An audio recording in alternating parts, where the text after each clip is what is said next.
Alright, all you insomniatic TV channel surfers out there tonight, welcome back to the Tuesday Night Special.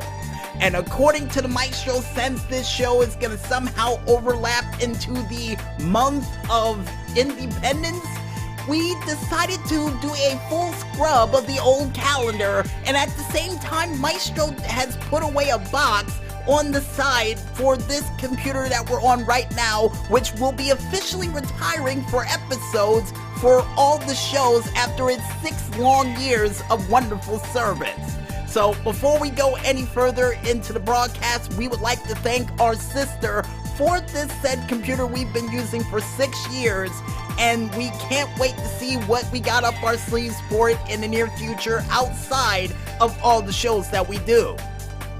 And speaking of shows, ladies and gentlemen, I think it's time for us to pick up our TV channel remotes and go channel surfing for another edition of the As Seen on TV. And the show we have up for this week to wrap up the month of Extreme was a hard choice. And it was a coin flip decision that we made because we said we were either going to do G.I. Joe Extreme or Justice League Unlimited, and the coin landed on tails, so none other than Justice League Unlimited will wrap up this month of Extreme. Maybe next year, G.I. Joe Extreme, maybe next year. And the meat and potatoes of this said superhero show would be after the events of what happened during the first part of the Justice League series. You would see the founding members followed by well over 50 other characters of the superhero DC universe teaming up together to save the universe from dangers of supervillains big and small.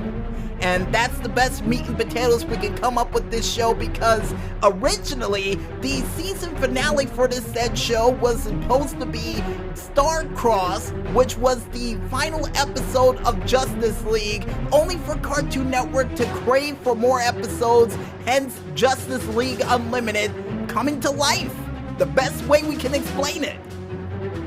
And my God, the amount of star power for this show right off the bat is the reason why I love this show so much, because not only you have Clancy Brown featured during this show, who once again was Kurgan in the movie Highlander and a part of the movie Shawshank Redemption and as Mr. Krabs in SpongeBob SquarePants, but you also have Marlena Bakarin, or Bakarin?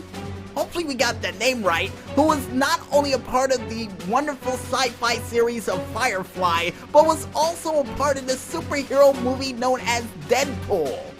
And then you have Adam Baldwin, who was also featured during this film, who was a part of the movie Full Metal Jacket and was also a part of the series of Firefly. And we can go on all night with all of the people who was featured during this show, but we'll give you a quick rundown of some of the people who were featured during this show, including, and I kid you not, of all people featured during this show when we were looking through this list, Mark Hamill would be featured during this show as the Trickster during this said show. Surprised he did not play as the wonderful Joker that he would be, but nope, he wouldn't be the Joker during this. Very sad. But you would also see Jennifer Hale, who was featured during this, who was also a part of a lot of video games along the lines of Metroid Prime, Overwatch, BioShock Infinite, Metal Gear Solid, and even Mass Effect, included with Baldur's Gate, which is a heavy resume for anybody in the world of games. Another thing that I loved about this show, besides the voice actors, is all of the heroes that got together for this said show in some of the most coolest episodes I've ever seen.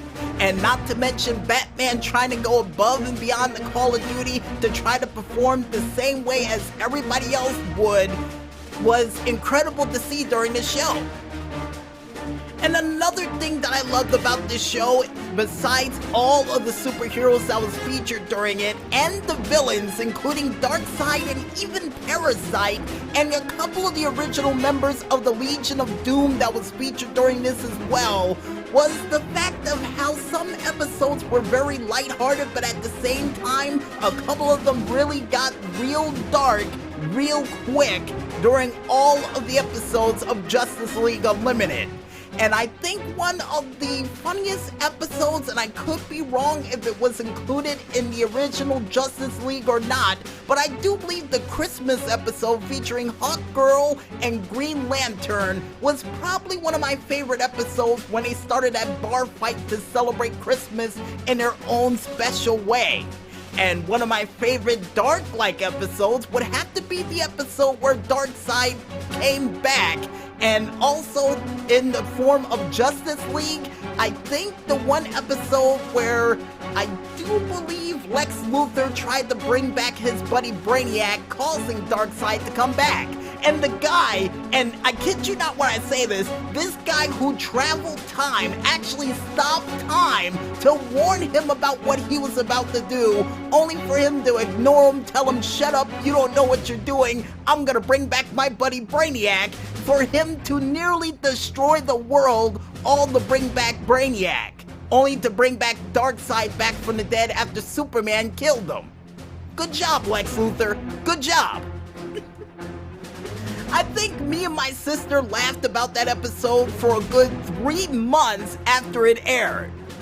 And speaking of airing, folks, this show would debut on July 31st of 2004 and unfortunately would come to an end as of May 13th of 2006.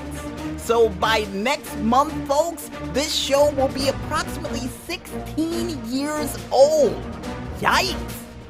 And the reason why in the world this show got canceled was because Cartoon Network did not renew it for a 4th season. The only reason why it got canceled.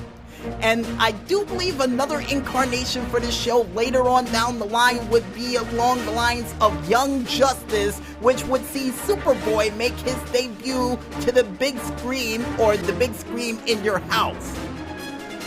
And seeing the fact that we don't know how to review TV shows along the lines of TV Guide or any of those other TV show reviewers out there, we say this. If you guys want to go ahead and watch a superhero show featuring all of the greatest DC villains and heroes duking it out in a giant oversized universe on a TV screen that sometimes I wonder how in the world can it fit all of these heroes and villains on one TV screen, whether it be on Earth, outer space, or in other dimensions where they usually fight in, where Batman would usually have the credit card on standby for the home base that they would use in outer space where they have their clubhouse meetings, then I'd recommend you go out there, pick up your TV channel remotes, and watch that show.